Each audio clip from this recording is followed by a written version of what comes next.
tengo el orgullo de ser Nayarita, de esa tierra santa, tierra del Señor.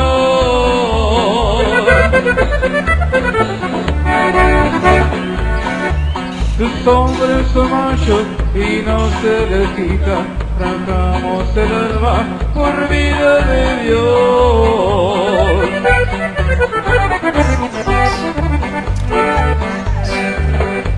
Nosotros sabemos querer a la buena, cuando a una hembra juramos amor.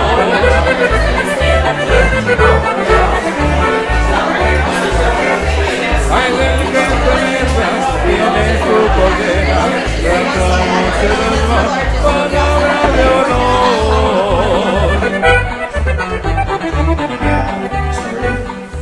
So we have our next speaker. So for the next hour, we are still in this room. If anybody needs to move to one of the other breakout sessions, please feel free to go ahead. But I have the distinct pleasure of introducing Maria Wellisch. Except I don't know where she is. She's right there. She is larger than life. Those who don't know Maria, or not, you may be petite in stature, but you are a force to be reckoned with. So Maria is with the MorningSide Ministries, with the oh my goodness, corporate, with mmLearn. Thank you, the Vice President of Corporate Education. And we made a deal that she'll actually introduce herself because she knows herself better, although I've known you for a long time. So, okay, so I will finish doing our dance up here. You are good. Do you want this platform? Yes, how are you? Okay. Well, thank you so much for staying for this presentation. Let me say to everybody who just presented, and I think they're leaving the room, that was fabulous, and I cannot tell you how much I enjoy hearing that level of passion. I think we should give them another round of applause. It's just amazing when we see that kind of passion, so thank them all. My topic today is, and I'm Maria Wellisch, I'm a registered nurse. I work for MorningSide Ministries as their Vice President for Corporate Community Education. I've been a nurse for more years than I want to admit, and I'm also a licensed nursing home administrator and an assisted living certified manager. So I have kind of a good background in the field, but always learning every day. So my topic today is going to be on Dementia Friendly equals Dementia Knowledge. How can we be friendly as a community towards people with dementia if we don't understand it? So we're going to talk about that today, and this program, I could take each section and make an hour out of it. I'm kind of like Lita when she started. But we're going to go through it relatively quickly, but I hope you get lots of new ideas that help you. So we're going to talk about adaptations for dementia living. And to have a dementia-friendly America or San Antonio, we have to all work together, and you've heard that already today. This is from banks to transportation, to housing services. This is businesses that foster being understanding of this, what happens in long-term care, what are kind of supportive neighborhoods. So there's so many different issues. And I think we're going to hit on most of these today. So already we can thank the banks and the regulatory agencies. What we want to talk about is keeping people independent. We want a community where people get to stay at home, don't you agree, as long as possible. That is our goal. We know that's not always possible, but it is our goal. So what are some of the top reasons that people with dementia have to leave their homes? Well, we heard already this morning from Dr. Barclay about the number of falls, and he talked about how people don't come out of that, or if they do, how short their lifespan is. We know that when they quit eating, they quit taking care of themselves, they quit exercising, we begin to see a lot of decline. We see behaviors that begin, and we talk about what is that, what kind of communication is needed, what do we need to learn, weight gain, weight loss. These are all things that are commonly and committed, along with the next topic that I'll talk about, medication, that most frequently have people have to leave their home. But let's just look for 1 second as I go through this. I want you to know which of these things can we provide, and as we go through this discussion, can be done by the community to keep people independent longer. What is our responsibility as San Antonio to make this a friendly city? And so, as you see these people walking, and we're going to go into some fears, but this walking here, we have to have flat sidewalks. We have to have walking areas that are not filled with rocks in our parks for people to fall. How do we get food to these folks? So many topics. That is what we're going to touch on now. The number one reason I personally see for admission into our long-term care or assisted living facilities where I work deal with medication management. Mistakes that are made with med. The doctor talked about too many meds for people that are over-medicated, but people also self-administering their medications, taking the wrong medications, forgetting they took medications and doubling up. So there are so many things that can be done. But you're going to learn when you work with me, I am a realist. To give somebody a med box with dementia that says SMT through the week, I have a hard time with that. Do we start with Saturday, start on Sunday? I look at these. Have you ever noticed some of the med boxes, the little lids flip off and it's all in your purse? It's very easy if you're a daughter and you're filling these med boxes, you see that they've gotten into them and they've taken Thursday meds but not Monday's meds because they're not oriented to the day of the week. What is the right med box? So I just want to tell you that today, from when I started in this field, and I actually put into effect these talking medication machines. Have any of you seen them that remind people to take their meds? And the very first time I put one in, I got a call from the family that said, my mother is now having auditory hallucinations. Because the machine said, Martha, it's time to take your meds. So the auditory hallucinations took her right over the edge and I ended up dealing with that. This type of information is for the family givers or for the healthcare professional to know how hard it is to keep track of all the meds, seeing so many different doctors. So many ways to do it. It doesn't have to be expensive. It's as simple as a piece of paper that you write on. It also can be put on a jump drive to take to a doctor's office. But I will go back to the old brown bag, and it's just as easy. Nobody should go to the doctors that they don't take in the brown bag and just throw all the pills in it. Because it's got on it the amount, when it's supposed to be delivered, when it was last filled. The doctor can even count how many pills are missing from the date it was filled to see are they taking their medication. So I kind of subscribe to the simple, easy, open the red bag, the brown bag. mmLearn.org is who I work with, and we produce videos, probably 3 videos a week, on programs for people with dementia and caregivers and for the caregivers' self-help. But we happen to have some wonderful programs by a young geriatric pharmacist who does work on over-the-counter medications, problems with medications, what are bad drugs, what are good drugs. And we even have a doctor going through the brown bag with residents. And they were our residents that you will learn so much when you watch some of these videos, so if you need more information. The beers list is so important to know about. And you know the Dr. Barclay talked this morning about we can never, ever say enough to those GPs who are out in our communities. But many times they're not even aware of medications that are very detrimental. So I'm going to ask everybody here to help me. And if you are over the age of 55, have you taken anything like an Advil PM or a Tylenol PM or anything in the last 6 months? Okay, did you all know that's on the beers list? It's not a good drug to take when we're over 55, and I want you to know I've done it too. But you want to understand why, and if you see yourself being loggy in the morning calling, this gives you a wonderful, and it's updated about every 2 years. And this is an important, and you can download the beers list and take it into your doctor because they may not be familiar with the most current list.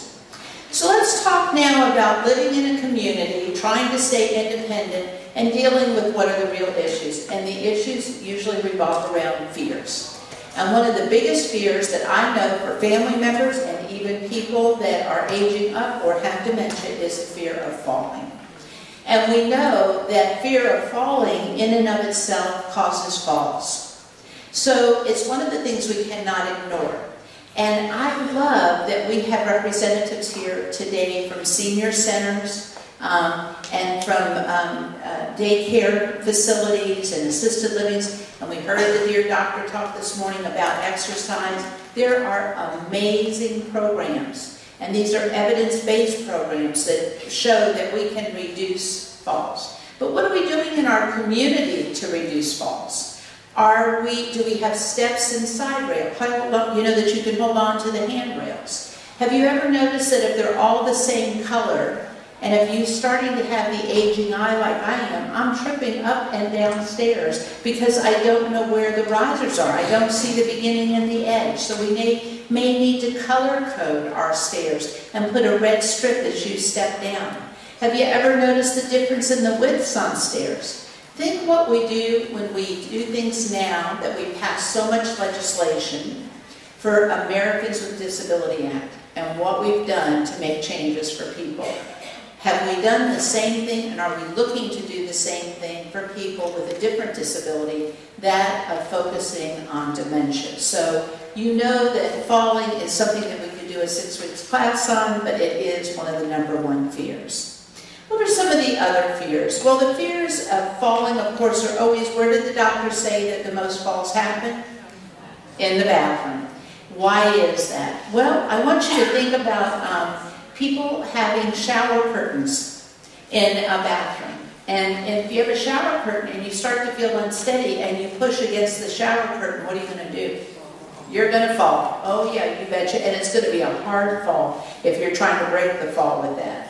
When we look at the glass that we have on our shower doors, because sometimes we say, well, that would be safer, do we have the right kind of glass? And are we using the right kind of glass in hotels? Are we using the right kind of glass in community centers, at our homeless shelters? Do we have, because we're having people who are aging up, and we're having the same problems there. So we need to look at these safety measures to do. Grab bars in bathrooms. These should not just be in the home for elders. Those grab bars better be in every bathroom for every single one of us. Because I have to tell you, the height of those toilet seats change getting up and down, don't they? I mean, I'm telling you, I'm owning 65. And I'm telling you, I'm feeling the difference when I sit on a low pot and a high pot. I think we have to have something there to hold on to. So, can we address the fears in our own homes? We can. Can we address them in the community as a San Antonio, making it more dementia friendly? Absolutely. The one thing I say to you is, when people say it's so easy to install, you can do it yourself, I'm a do-it-yourself kind of woman that says I know how to pick up Angie's list and do it myself. Call them to come in. Flooring is something that I could spend hours talking about. I've even met with architects. I've gone out and looked with flooring specialists about this. But you love walking into a place and seeing those beautiful, clean, shiny floors. What does that look like to somebody with dementia? Water, absolutely. And it causes people to fall because they don't want to step in it, so they're trying to step around it. They hesitate. This is a picture, and I thank Nina always. Nina does all the PowerPoints for me. Nina Rios, our executive director for mmLearn. This is a pattern of carpeting. You're not going to walk out of this room and walk into any room after today and not look at carpeting. You will, after I tell you this story, will watch all carpeting, because people have depth perception changes, visual perception changes with dementia, and so they think this is a hole. Look at this pattern and these feet. So they're trying to step over the hole. One of my favorite stories to tell was when I was a consultant. I went to a facility that they were so proud of themselves because they had put in this new flooring that was a row of white tile and a row of black tile. And this is what it looked like. Watching, and they were having an increase of falls, which was why I was brought in. They were proud of this new floor. Can you imagine how much they loved my remarks? Here's somebody walking, and when they're getting to the black strip, it was this hesitation and then trying to jump over the black strip and falling down. It was a row of black tile. They thought that they had done something right. If you're building, if we're building buildings in San Antonio, if we're putting up hotels, if we're doing anything, we need to bring in people who understand this. Now, I'm going to tell you the other one, carpeting, that gets me, and I see this in our own facilities. Have you seen carpets that have little white specks on it somewhere? And you see the people leaning down to pick up the little white specks and falling over? We have to look at this and know we have so much knowledge out there, we're just not using the people that are studying this. Huge studies have gone on all over the country. Let's make it friendly and put in the right kind of carpeting and flooring. The next fear is the fear of fire. No question about that. Leaving on the stove, mom or dad, is okay, but my biggest fear is that they're going to leave the stove on or they're going to burn themselves. Well, I don't think I have dementia, but now that I know that I could have 20 to 30 years that it's been developing, I may. But I moved into a new home 3 years ago that has the flat top oven. And I want you to know when you turn it off, it doesn't stay red. And I would like you to know how many times I have burned my hand on that, even though I turned it off. And I'm dealing with this. So are we thinking about the appliances that we're putting in? I'm telling everybody right now, don't buy appliances if you're over 50 that have computer screens on them unless you work in IT. Because I want you to know that I can't set the clock on my microwave, but you will see how important it is to have knobs. We all grew up with knobs. We didn't grow up with computer screens. What did Dr. Barclay tell us? It's our old memory that's staying with us, not our new memory. How are we functioning with things? It's by turning a knob. So ovens, fear of fire, huge. If we got a fear of fire, do you have a fire extinguisher ready? The thing that always amazes me is when I'm in places, and let's think about, friendly San Antonio, do you ever see a fire blanket next to them? Because if somebody catches themselves on fire, are we going to spray them down with the extinguisher? Or are we told to try to smother the fire to help them? So let's just think about things very rationally and things to purchase and to be friendly. Lighting for me is huge. This is another area that has been studied by so many companies, and we have so much great knowledge about this. But we want everything to have ambience. And I go to hotels, and I travel a lot, and I speak a lot, so I'm in a lot of hotels. And as I'm walking back to my room, I'm seeing this kind of lovely ambient lighting. There is nobody that falls more than Maria. So I want you to know it's horrible. But I really do think that we need to look at all of these issues. So let's look at not only indoor lighting, but is our outdoor lighting saying that if you have dementia, you have to stay home at night? Or should you be able to go out to restaurants and to the Tobin Center and to the Majestic and have good, solid lighting that allows people to be able to see? We need it for ourselves and our safety, but if we're going to be dementia friendly, we have to implement this. So what about our indoor lighting? Well, this is a big issue that I deal with, and this is folks who will say to me, well, we want it to be home-like. I visit facilities at all hours, days, night, and weekend. And I'll go in, and it's very dimly lit, and I'll say to the nurses, how come we have the lights down so low? Oh, we want everybody to know it's nighttime and we're going to rest. But when I look at our quality measures, I look at what our number of falls are at night. We shouldn't be turning down the lights at night. We ought to be turning up the lights at night to avoid these falls. We're not going to sleep. When somebody's coming out of their room, it needs to be well lit. We've learned through lighting studies that natural daylight is really important for folks. We've all learned about the need to have sunlight ourselves, how to get it during the winter with special lights if we have affected seasonal disorder or whatever. But good lighting, good lamps. So where are they? Do we have great natural lighting in our libraries? Are they in our senior centers? Are some of our senior centers and adult daycare centers, the lighting is still so bad that we're creating problems? And I will tell you, when you go to select a place, or you're going to go visit a place if it's yourself, you want natural daylight, you want good lighting, and it's an expectation that we should have, especially for our municipal areas that we're in. And fluorescent lighting can be really hard. So lots of things to look about. But I'm not a lighting specialist, but there are people that deal with this just for folks with this. So, oh, Maria's issue with eyeglasses. Everybody who has on a pair of eyeglasses, would you take them off now and take a look at them for me? Hold them up to the light. Somebody said they just cleaned theirs? Who said that? Congratulations. I'm so proud of you. That's wonderful. I just cleaned Nina's for her. How did most of your glasses look? Pardon me? They were a mess, weren't they? Just tell the truth. It was. Okay, so Nina's going to keep me on track for time. How are we doing? Not even close, then I get to talk about this. Oh, I'm doing great. When I look at eyeglasses, this is what I believe is one of our #1 reasons that people fall, is because their eyeglasses are never cleaned. When they have dementia, they're not remembering to clean their eyeglasses. We also know that hearing affects our ability and our balance, so getting your hearing tested and your eyes tested is so important.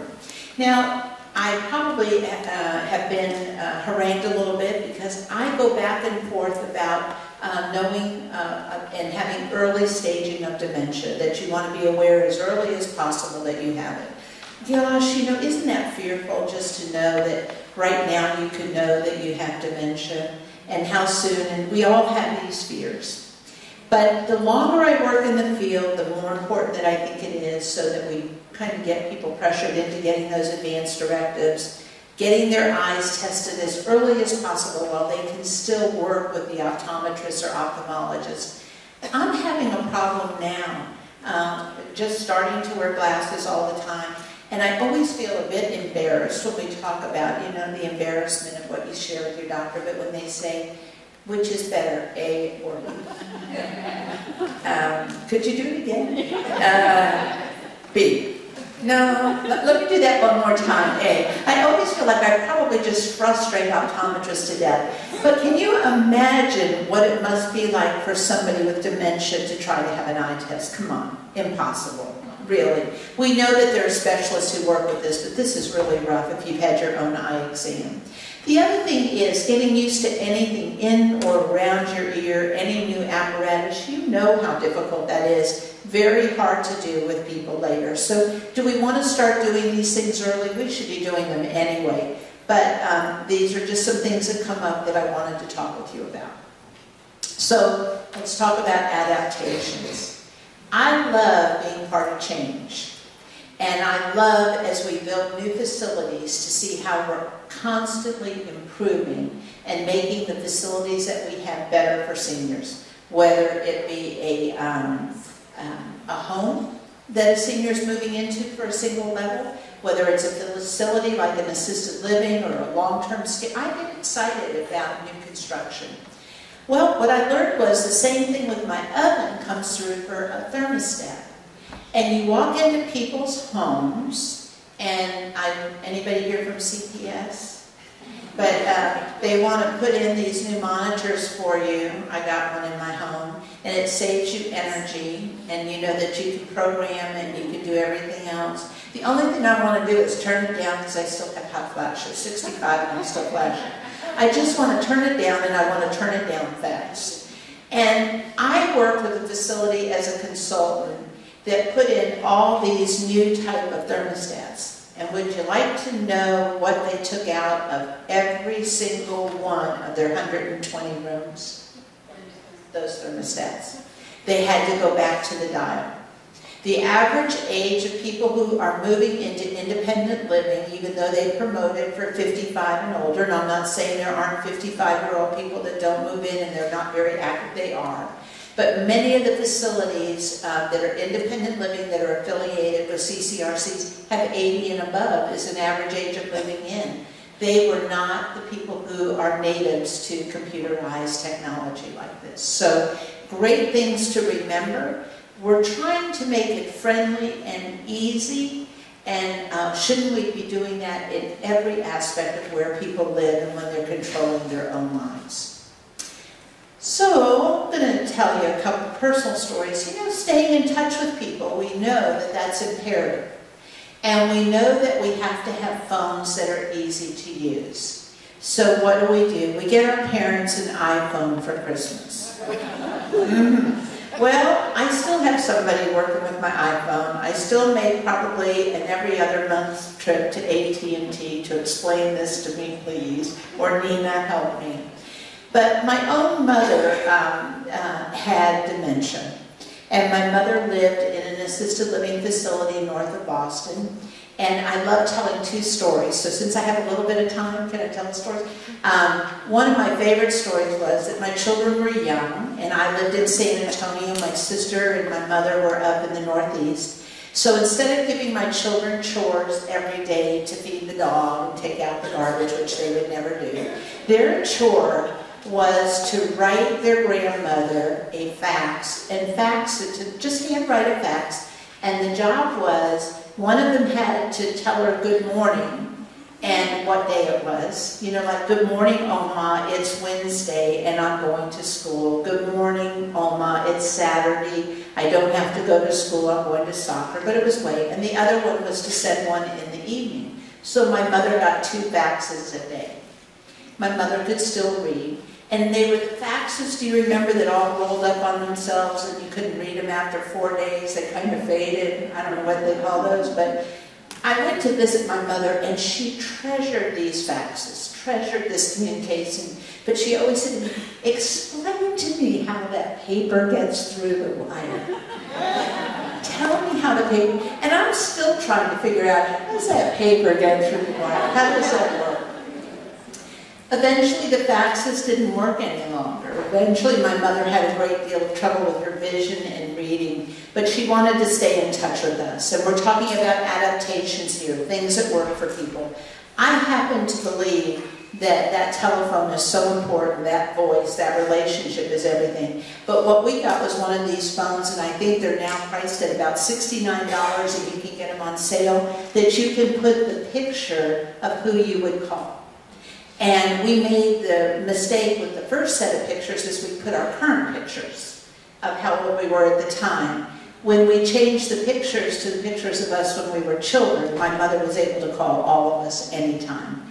She just didn't remember us looking like that as adults, and now that I'm here, I don't even look like myself anymore either. So these are some adaptive devices that are important. Time and orientation always sort of to me is a quandary of what to do because of the different stages of people being at dementia. What are the right kind of clocks? Is it morning or is it night? When it says 12:40, I have gone to sleep where I have fallen asleep at 6 p.m. and looked up at my clock and it says 7:30 and I think, oh my God, I've overslept and I've only been asleep for an hour and a half and it's still the same day. When you have clocks, this is one that shows when it's a daytime and when it's night. It moves over. I mean, this might work for some people. What I want to tell you is none of this is going to be simple. It's trial and error. For some people, this clock might work just great. And for other people, this isn't going to work at all. But orientation to time and day and night is a trial and error thing. Now, I love what comes out of routine. Routine can keep people really focused, and I love that on army bases and in other areas, that in the morning you'll hear revelry and you'll know that the flag is going to be raised, and at night you hear taps and the flag comes down. And I was actually in the military, and it kind of set the pace of my day at the end of the workday. There's no reason if you're at home, you're with caregivers, you're teaching caregivers, not to start helping people to learn, to associate. It can be just music, it doesn't have to be the flag, but it should be the same song for get up every morning and the same song at night that means that it's going to bed. And hopefully a familiar tune from their childhood. But these are the kind of things that we need to think about. And even in our communities, as we go through, I love when I hear the church bells in the morning from a church that's close to where I know that the morning has started and basically what time. So some ideas for you there. We think about doorbells and finding doorbells and trying to get into buildings, and I work in an administrative center that I have trouble with the doorbell myself. It's a tiny little silver button that you have to be able to read and find and to do. People that have hearing disorders get really, Dad, I was outside ringing the bell and ringing the bell and ringing the bell and you didn't answer the door and they're ready to break the door down to get in. We have so many adaptations. Go online, what's available there. And some of them have to do with lighting, like for the deaf. You know that the lights flash and you know that that's somebody at the front door. If you're trying to help in a neighborhood and know that somebody's coming to the front door, or Meals on Wheels is being delivered, you don't want it left on the front step. You want the person to be able to have the interaction, to be able to take it. So things as simple as doorbells are important, and entranceways, and how do you know it's the entranceway? Back to the adaptations, my microwave with the dial for me is just wonderful. I bought a home from this family. The only thing they messed up on was the stove, because she actually had covers on the stove handle, the thing, and across the computer screen. But the microwave, she allowed her husband to use very effectively, and it was a dial. I still have it and love it. This is an area a lot of people don't think about. And that is, and I tell you this for yourself as well. I remember when I got married, I was so excited. Is it called La Crusade or La Crusade? That heavy pots and pans. Do y'all know what I'm talking about? Really expensive, so heavy you could hardly lift it off the oven then. Well, can you imagine now that cast iron skillet, how heavy that is for somebody that doesn't have the same musculature, that same strength? I look to changing out the cookware. That's the first thing to look at if you don't want somebody burned, scalded. And look at lighter aluminum type things that are lighter, that have the rubber handles, not the one you need to put a handle cover on to remember to do that. There are so many things we should even think about. I look at restaurants that I go to that cater to seniors, and I see, as I did with my children, and I never equate my children to seniors, but I see some of the same things happening, that the glass is sliding across and it's all over the floor, and this person, my children never cared, but when you're older you do care, you're embarrassed. Dignity is as important as anything else. You know this matting that we line, this is so cheap and it can be thrown away, to be honest with you, can be used as a placemat in restaurants that cater to seniors. That is a dementia-friendly or a senior-friendly place that you lay it up and down. You can use these at home, and if you have grandchildren, I encourage you to use that. Utensils that really allow people to continue to use utensils, because holding on to them isn't so easy anymore. We're not dealing with just dementia, we're dealing with arthritic conditions and all sorts of other things. So many unique devices that are here to pick up items, and I'm going to give you a resource place to look for some very special pieces of equipment that can be very inexpensively purchased that really do give people dignity and an opportunity to continue to function as normal as possible. When I look at senior housing today, and we have 55 and older that are not part of CCRCs, but they're just apartment complexes, 55 and older, and I walk in and they have laundry rooms, and they're computerized washing machines and dryers. I mean, I have trouble with that when my washer dryer breaks down and I have to go, or if I'm staying in a place that you can do it, and I stand there and watch this. While we can still purchase it, and yesterday Nina went online for me to see, can you still go to an appliance store and find things that aren't computerized that have the knobs? They do. And so we need to look, if we're going to be San Antonio, dementia friendly, age friendly, friendly for all of us. My thing is, let's look at how we're providing the housing, even laundromats in our city. Many people walk to a laundromat rather than having a washer dryer in their home. So these are some things. So let's put you all to the test and wake you up. I don't want you getting that sleepy, you're all looking a little dreamy. I guess it's almost snack time, right? Okay. So what's wrong with this picture? Can anybody tell me up in the left-hand corner what they think is wrong with that picture? Pardon me? Coffee table, is it a trip hazard? Good. Yes, ma'am. Absolutely, absolutely. You got to get things at the right level. Up in the left-hand corner, if you look at the furniture, is that going to be an easy couch to get in and out of? The other thing is, we're into all this monochromatic look. Monochromatic look means I don't know where I'm sitting down because I've had a change with my combs in my eyes. And even though we have the pillow there to kind of give us a little bit of disparity, they talk about putting down a throw that really gives you an identification of where is the back or where is the seat. But this all begins to run together. The curtains run into the couch that runs it. It's all monochromatic. We need more color and we need more vibrant color. What's wrong with the picture right below it, the bottom left for you?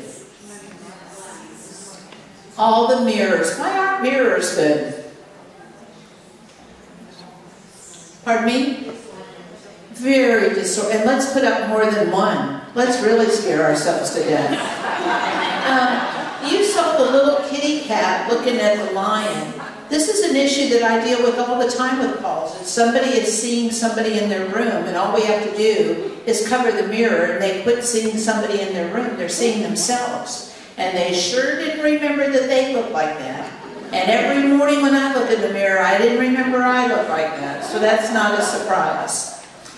There's one more issue, and the one with the bed is that rug on the floor. And we talk about this all the time for trip hazards. I do not understand why this is such a difficult situation, because just like the doctor said, when they went in and they took out the mother's clothing to send to the dry cleaners, rugs must be cleaned too. They need to be gotten up and gotten out. We all know. This is like, you know, going back to almost kindergarten. Don't slip on the rug. Don't trip on the rug. Okay. Well, this became a controversial topic in my office when we talked about this presentation. But we have to have dementia-friendly signage because people may not be able to read any longer or the signage may be confusing. So, I just went to the restroom here in this building. It's lovely. And this is a gorgeous building.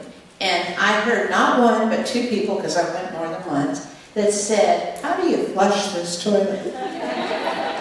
So, if you're not used to an automatic flush toilet, that's pretty confusing, don't you think? And haven't you all ever stood up and it didn't flush fast enough and you're waving at it? You know what I mean? We're all trying to do our thing with the toilet. We have people who get confused. And this is not just in a home, but this is in restaurants, this is all over. Dementia-friendly San Antonio. Are we on the road to that? So what does our signage look like? What does it look like? Well, recently I went to a Japanese restaurant, and I went to go to the restroom, and they had those little like flip-flops or like little Japanese thongs, and they had two that I guess were supposed to be a W, and then the other way they were like an M. And I stood there for a few minutes thinking, oh God, I don't want to walk in the wrong one. I mean, I really was confused. So, I mean, think of what we're using. So, well, let me take you back 1 second. I guess I got to go one more. Anyway, if we're going to put up signage, if I'm going to put this up in my house, I mean, I want you to know that I'm no Martha Stewart. So, I mean, you're not looking at somebody who does high design. But I'm not sure if I have my sister or my mother living with me that I want pictures of a toilet in front of the toilet, that I want a picture of the dining room, the kitchen. I have a family, children. I wouldn't want anybody else to feel like they didn't want people to come in like, what kind of house is this? But what if you just put a frame over something and made it look like part of something that you do? And I see some strange looking art. This isn't that bad. Once you put it in a frame, it doesn't have to be something silly. Think of all the different frames that you could put around something that it could be kind of interesting for a toilet. So, here's one with the high heels and the pipe. Somehow I don't associate a pipe with going to the toilet. And if I knew that I was going to the bathroom, I would really today, I would know that the high heel was for women and the pipe was for gentlemen. But if I had dementia, I'm not sure I would know that at all. So we've got all this talk going on with Caitlyn Jenner, and I think it's in West Virginia, with what are we going to do with the restrooms, and who's allowed to use it, and who's not. And this is a topic I'm allowed to talk about, I'm not allowed to talk about, and I said, I'm talking about it. Because I want to say to you, I don't know which toilet I should take my father into who is not going to be able to toilet himself. Which one, the pipe or the high heel? Which one am I going in? I don't think this is a topic that we should ignore. I think this is a dementia friendly city. We better, I mean, think of what those cities are worrying about. I'm worried about dementia. So gender neutral bathrooms to me seem to make sense. I'll tell you what concerns me more. If we're going to be dementia friendly in this country and you're flying the friendly skies, I can barely get in the bathroom and go on a plane by myself. But I can't imagine getting in with my mom or dad and trying to do this. I remember doing this with toddlers and thinking I was going to suffocate in there. So I think we have to think about this. I think this is something that when we talk about making changes in life, because why should you have to quit traveling? And you know, there is a lot of seniors with dementia traveling. I just came back from a trip and had multiple layovers. And I just sat there and watched what people were going through, and it didn't look very friendly to me. It looked very difficult. So I've now talked about the topic that we talked about all day yesterday. Could I talk about it? So I did. I want to go back to toilets for a minute. Everybody knows I have a little bit of an obsession with toilets. And I hear a lot about constipation. I work in senior services. So I grew up with a toilet that had a black seat like this. And for all the years that I have been teaching about Alzheimer's and dementia, this has always been listed as something we should do. A contrasting seat so somebody could see where they were sitting down, not white on white. How many black toilet seats have you seen in America? How many black toilet seats have you seen at Home Depot or Lowe's? Not very many, right? But if you remember as a child, this was not that abnormal. And there's a good reason for this. And if we're going to be friendly and we're really saying, I don't think that thing costs any more than a white one. I don't. So I think we have to look and ask for things because I just don't think we're thinking and talking about it. Now the other toilet in the middle has the flush on top. Here's my story. How's my time, Nina? How many? Oh, so Maria is driving down the street and I need 2 new toilets. And I am off of, I just turned off of West Avenue and I'm going to get up onto I-10, and on the side of the road, there's this big sign out there that they are giving away free toilets. And this is for water conservation. So I'm thinking, I'll save water. I need 2 toilets. They're giving them away for free. I'm on. I'm in. So I went and they loaded those 2 toilets in my SUV. I got somebody to come in and put in the toilet. I don't know what I was thinking because I didn't look at the toilet. And the first time I went to use the toilet, I'm looking for the flusher. And there's 2 buttons on top. And I'm thinking, why do we have 2? And it took me a little while to figure out why we had 2 for 2. And so I have a party for my mother-in-law, and she has invited all of her friends from the Meridian and the Petroleum Club in for dinner. At which point I realized that we had to make a sign to put on the top what you do with each of those buttons. And we did. And I had 2 of those toilets. And I will tell you, for the number, and I do entertain more older people than younger people, I got rid of the toilets. And I didn't find them that conserving anyway of water, because it seemed to me I always had to use the number 2 flusher anyway. But what do you need to think about? These are major things for us in our community, in our home, in facilities that we're building, facilities that we have for safety for our residents and our loved ones. Let's talk about identification, and we, at the beginning of this slide, have talked about fraud. So we've got the banking system in. when we're talking about being dementia friendly, we need to talk about our services like police services, the fire services, amazing people that do so much for us and do take training on this and are made aware. So how many men do you know? And I'm not saying wearing a bracelet is bad, but I got to tell you, my dad would not wear a bracelet. No way would Dad wear a bracelet. Men, are you going to wear a bracelet? No. So you take it, because I can see the face, I'm not wearing a bracelet.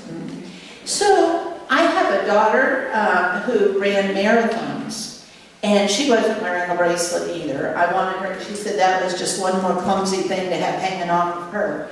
But I found tags that I had got put on her sneakers that I had just engraved with her name and a contact phone number for me.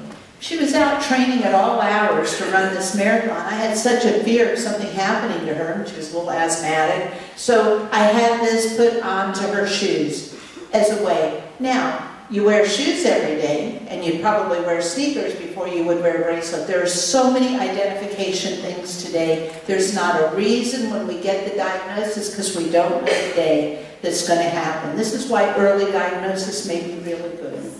We also have the pendants. We probably have somebody here selling them today. I'm not saying they're bad. I think they're wonderful. I should probably wear one. But most people with dementia, when they have fallen or need assistance, don't think to use these. So we have to look at other ways to help them. Wandering is a huge problem. You cannot predict when it will happen. I can almost guarantee you it's going to happen, but I can't predict when. Nothing makes me sadder than looking at the signs when we have amber alert for children and to have silver alert for elders. They make me sad just to look at both of them. So when I look at teenagers today, that I hear all the apps that parents have and how they can track the car, and we have so much trouble getting people quitting driving, probably one of our biggest issues, why would we not want to be able to find them right away? The same thing goes with, there are all sorts of things that can be worn with GPS. Think of where we've come today. That, I mean, I know that Netflix, I think, knows where I'm walking. Target, I believe, knows what aisle I'm on. Starbucks surely knows I'm on my way in the morning. It's almost like they're saying, want the same thing, Maria? I'm surprised that hasn't popped up yet. It will. I want you to know there's GPS that can go in your shoe. GPS that can be a sole inside your shoe. It can be your shoe. So there is so much out here, and the range on this is from as low as $40 up to $600. $40 to know where your loved one is at.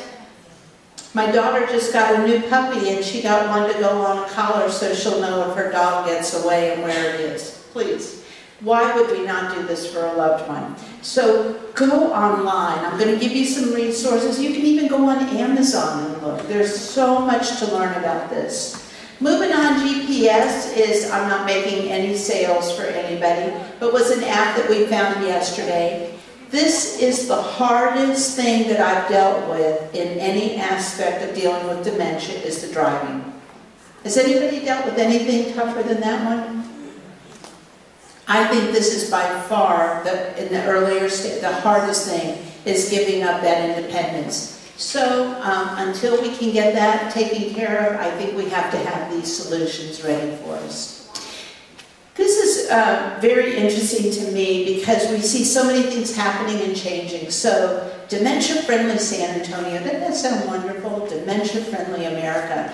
Has anybody here heard of NORCs?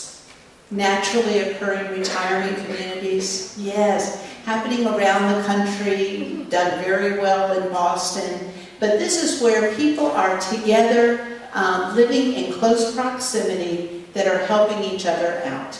And it's called a naturally occurring retirement community. I want to tell you that I didn't know I had moved into one, but I did. When I moved 3 years ago, almost everybody was over 55 years of age. Many of the folks retired, and I thought this could be a NORC. And what would that look like? It would look like that we all together did a background check on a housekeeper that didn't have to go to a different place every day all across town, but could go in the same area and maybe do 3 homes in the time that she could only do 2. It would mean our handyman, that I don't need a handyman today, but 4 other people in my community do. And having a way of communicating and saving money and having somebody that has a viable job, it's somebody that we've checked out, we've trusted, and that we all agree, kind of as a NORC, that this is somebody we want to use. After the big storm, when all the leaves came down, how wonderful it would have been to have one person in our neighborhood just doing that for all of us, and us splitting that for what it cost us to have each of us to get all of that debris taken out. It's working together. And if you have an interest in this, you can look up NORCs on the internet. Henry Cisneros has done a lot of writing, and I'll show you some things. But the common chores, the safety of individuals, we heard about fraud today, somebody's going to come in. This is a way of the daily activities that go on in people's lives could be dealt with some level of security by working together as just a group of neighbors. It doesn't take more than that. In our communities, we started out at the beginning and we looked at what does it mean to be a whole community committed to this. I have to tell you, I do believe that churches are going to be at the forefront and already are. You only have to sit in a church and see the age of the parishioners that are in the congregations or are in the synagogues. There is no finer way to interface than in a church. This to me, and we see so many different entities starting up, Community of Hope for Lay Pastoral Care. I was just at a conference called ABBA, trying to do these kind of things, wonderful things that are happening in our church community. We just need to start communicating well what it is we're doing. The other thing I want to say about church communities are, just like people are embarrassed to say, I am mentally ill, I have bipolar disorder, I'm schizophrenic, whatever it is. People don't openly share that, so they don't want to share, I have dementia. I will tell you that the general's wife never wants the general to be known that he has Alzheimer's, because he was the general. Nothing different than Ronald Reagan. That took a lot before we knew that Ronnie had dementia. Churches should be our safe space. This should be the place where we feel safe. And our services need to reflect that. Our services need to be no more than 15 minutes long for somebody with dementia, and we need to play the same tune. We don't have to spend time picking the music. It ought to be an old song, and we ought to play it every Sunday. You don't even have to come up with a new sermon. It can be the same sermon. Because they're not going to remember it, but I'm going to tell you they're going to remember the smell and the feeling and being loved and being part of a community. We need to be needed. We need to find, in our spirituality, I could do a whole lecture on this, is amazing. And what I see in our facilities and memory care just teaches me daily how important spirituality is in our life, especially as we grow older. Even if we left our churches when we're younger, boy, do we come back when we get older. Education, staying involved. I love Oasis, and this happens to be just one organization in our community that provides wonderful opportunities for people to get together, to feel important, to feel like they're still learning, with a variety of activities from everything from balance classes to nutrition to reading. And there isn't anything that I can't find. I just wish I didn't work so I could go and enjoy all these classes. Are we getting people out to them? Are we aware that they exist in our community? Are we using our senior centers?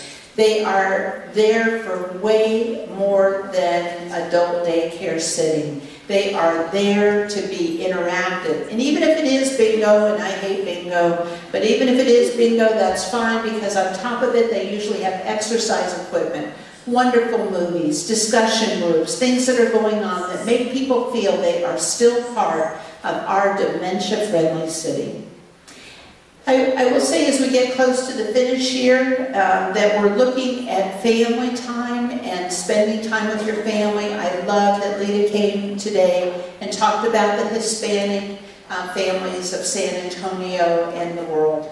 I want you to know that I look at family time and these discussions as being so important. I never, ever want to give a talk that at some point I don't address advanced directives that we need to know as a family. The other thing is, I've learned with this disease there's a lot of conflict. And having lived through it with a family of 4, and someday I really think I could do a comedic act on my family now of how we dealt with family dementia. With a general, a Buddhist, Martha Stewart, my sister, who isn't really Martha Stewart but could be her twin, and myself, and I don't label myself at all, of course. But how we dealt with these issues, these conversations, how important they are. But in the end, what you want is a solidified family. You want, when you lose your loved one, that you still have your brothers and your sisters and your aunts and your uncles, and this doesn't become so divisive. And I believe this is another study for us, because I think this changes the world, when the family can stay or even grow closer together if it wasn't there before. So those family discussions. Great excitement news to me that I just said, Nina brought this to my attention. I loved it. HEB, congrats. I wish somebody was here from HEB, is going to be offering home delivery in San Antonio, and it was posted May 9th at 5:58 p.m. This is exciting, folks, because when you can't make it over to your mother, or the church can't make the delivery, or something happens, to know that we have an entity in our community. I call that dementia friendly. I call that a dementia-friendly business. So I think HEB is amazing anyway, but congratulations to them for doing this. Meals on Wheels should not be dropping off a meal, like I said. It's not just dropping a meal, it's the interaction that people are looking for. Transportation. Anybody that I would talk to in here would say we have problems with transportation. I do believe it's getting better. And we have Uber. I'm not so sure. Do we still have Uber? All right. So we've got Uber, we've got Waze, and I have to tell you, I'm seeing more and more businesses popping up that this is strictly what they do. And it's amazing, and I'm so proud that San Antonio is seeing such a need that we have. Disaster preparedness was on, being a dementia-friendly city. We got to be ready for anything. And candles are not it. So if you've got candles in your pack, get rid of them. What's the single most important thing you need is identification of the person, because you can easily get separated from somebody in a disaster. They need to have some form of identification. Make sure that you have water, flashlights, and those medications, back to medications. So, so important. We have a whole list of things that are available to put into disaster kits. Red Cross does that as well. And having people registered. There's not enough information. Keep a current picture on hand, because Dad does not look the way he did 14 years ago or 15 years ago.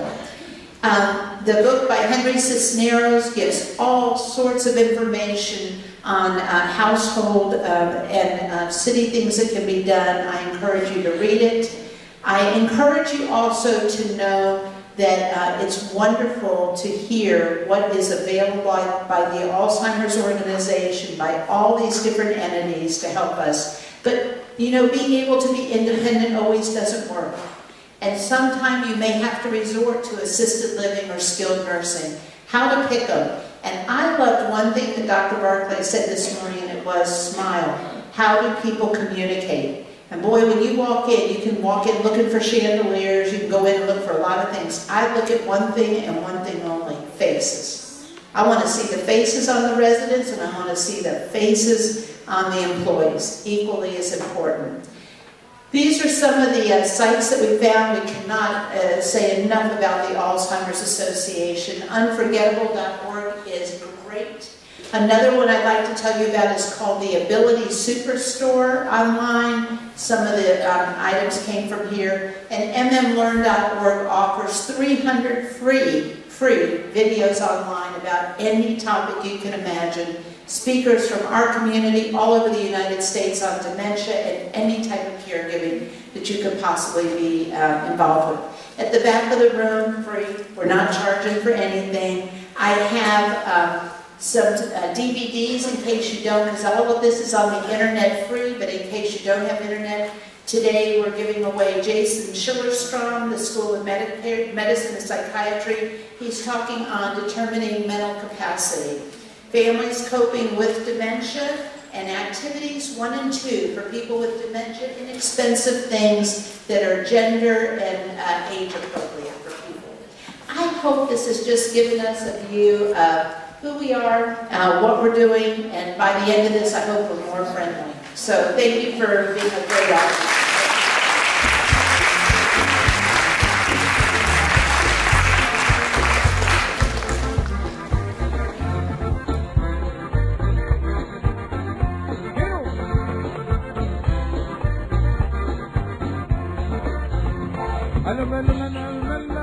Que ya me voy para la montaña, que ya me voy para la montaña. Llevo mi mochilón, llevo mi corazón, llevo mi mochilón.